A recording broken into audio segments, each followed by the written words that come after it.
Hello guys, welcome to another video on Super Sales Gaming. Today we are talking about Manchester United, Everton, title chances. Are they serious contenders for this year's championship? Now, for one side, things are going well. Everton, things are going extremely well for Everton. On the other hand, for Manchester United, 3 losses in a row, last one against Watford. With a record signing, £100 million Paul Pogba, nothing seems to be going well for them. With a new manager, Jose Mourinho, nothing seems to go well for him. But if you look just over the other side of Manchester, on the blue side, everything seems to be going well. Pep Guardiola, 8 games in all competitions, 8 wins. Nothing is going wrong there. But this is all about Manchester United, Everton, title chances, realistic, unrealistic. I don't know guys, it's all going to be down to you in the end of the day.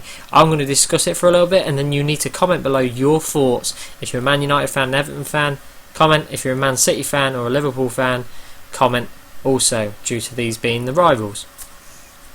Where to start? Let's start with Manchester United. Actually, no. Let's start with Everton. We'll start with Everton because they've had a very, very positive start to the Barclays Premier League, or the Premier League as it's called now. Need to erase that memory of the Barclays bit. It's going to get used to it. Realistically, their chances, why not? They've played well. Ronald Koeman is come in and he's been absolutely phenomenal for them. He's organised them well. He's got them playing good football. Ross Barkley looks a better product than he did last year. Lukaku, he looks a good product on his day when he's really got that bit between his teeth and Lukaku's one of them strikers that I think is hard to stop. He's a hard striker to stop. When he's on full flow, he's hard to stop. He's good in the air, he can finish well, he can run quite quick. He's a big guy, he's not a pushover. He's a good striker, all-out striker. And Everton paid, I think, £30 million, was 30 or £31 million for him when they bought him from Chelsea. Bit of a confusion to why Chelsea actually let him go, because he's turned out to be a fantastic player and he will only get better as well. So realistically, if you keep him fit, they've got a chance for sure. Ross Barkley also, if he keeps on form, when he plays well, he plays well. To me, they've got a chance there. I don't know what you guys think. What do you think if you take, say this happened, right? I don't know how likely it is to happen, but Lukaku and Ross Barkley both got injured. They both got pulled from the squad. Realistically, still guys, if you comment below at this point, do you think Everton would still stand a chance for the title? Bear in mind, last year Leicester City ended up as champions without any big money signings. So would it be, obviously it would be a massive miss for Everton not having people like Barkley and Lukaku, but realistically, see, to me, they've got a chance. They've got a chance. Anybody's got a chance. If you get some form together in this Premier League, you've got a chance. That is for sure, because Leicester proved that last year. This year is going to be a bit difficult because I think the bigger teams, your Chelseas, your Liverpools, your Arsenals, your Manchester Uniteds, your Evertons, your Tottenhams, I don't know if I forgot any there, but hey ho. They're going to play better this year than what I think last year. Last year was a very transitional period for a lot of big clubs. Pellegrini knew he was leaving Man City. Man City knew they was hiring Guardiola. Jose Mourinho, I think, was coming into Manchester United. I think Van Gaal knew he was going to get sacked. Arsenal didn't spend again. Tottenham, they were a dark horse. They were a dark horse. You wouldn't have said last season they'd finish second, that's for sure. Or third, sorry. And Leicester City just capitalised on everything. But realistically, this year, Everton do have a chance to me. Comment your thoughts below on that one. We'll now switch to Manchester United. Just down the road from Liverpool, let's go to Manchester and see what we can do about this and talk about. First and foremost, £100 million signing. Probably just killed the dab, but there you go. Paul Pogba. What can we say about Paul Pogba? Paul Pogba, on his day, fantastic, run the show. He hasn't yet done that in the Premier League. Now, I don't know whether that's because You know, he's been playing in the Italian league, and it's a much more slower pace there. I don't know whether it's because of that. He's played in England before. Obviously, Pogba was with Manchester United before.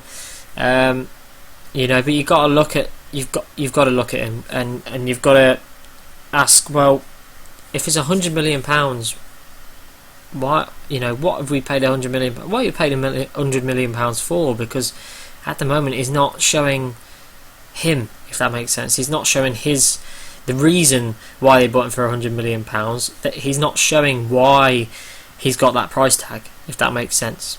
The likes of Gareth Bale, when he was world record signing, he scored some goals. He's now showing that he was worth that. Cristiano Ronaldo shows any club. I think he'd go to any club in the world and he'll show why he's worth £80 million or whatever they bought him for, Real Madrid. You know, you've got to look at that. You've got to look at the weak links up front for them as well. I think, you know, it's strange we say that, because Manchester United up front, you know, they've got Zlatan Ibrahimovic, who, yeah, is 34, 35, but he's phenomenal. Absolutely phenomenal. You've got to admit that. Marcus Rashford, you know, young lad, very well talented. You know, professional-wise, he's very professional. You know, you've got Martial. Martial can play out wide. He could also play out front as well. He's got a clause in his contract that if he ever wins the Ballon d'Or, they'll have to give a fee to the club they bought him from, which states how good that guy potentially is. So, you know, you've got Rooney. He's more of a midfielder now, so you wouldn't put him in that forward role, but I don't know if I forgot anybody there, guys, but just talking about them guys, you know, Martial, Rashford, Ibrahimovic, should they have problems scoring goals? They shouldn't. Not to me. Should they have problem winning games? No, they shouldn't.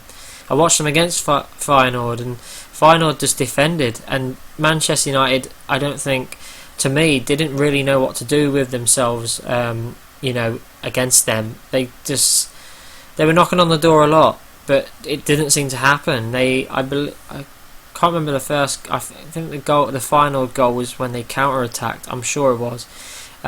So is it Manchester United's defence that needs sorting out? You know, they bought Eric Barley, or Bailey, or whatever. They bought Eric in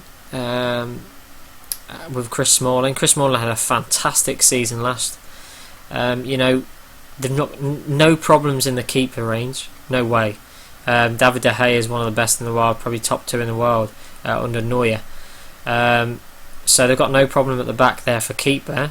So, you know, is the right back position a problem? Because we've got Darmian and Valencia, they've got that. But have they got an out right back who can go forward, who can come back? Yes, Valencia is great going forward.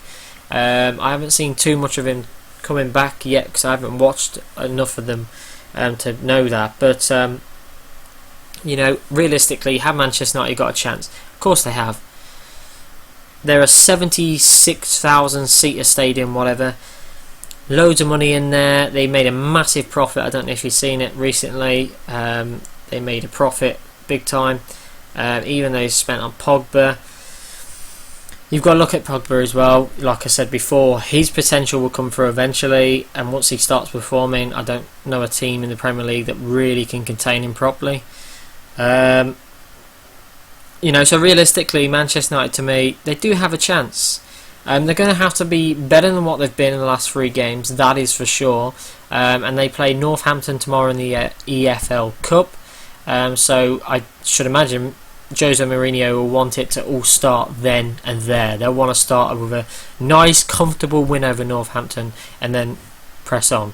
Because at the moment, the Europa League, they lost their first game in the group stages against Feyenoord side, not taking anything away from the Feyenoord side, but they should be beaten. They should not be beaten by Feyenoord with the type of players they've had on the pitch that night. The likes of Paul Pogba, the likes of Zlatan Ibrahimovic who come on, the likes of Wayne Rooney. They shouldn't be losing against a Dutch side. No offence given, or hopefully no offence taken. But yeah, Everton, Manchester United, have they got a chance to realistically win the league, guys? Comment your thoughts below. Remember to like this video and subscribe. Gotta subscribe. Loads of live events coming up, and hopefully you'll be part of them. And that's it, guys. I will see you soon. Next time we talk about Manchester United, probably tomorrow for the preview of the EFL Cup match. Until then, I'll see you soon.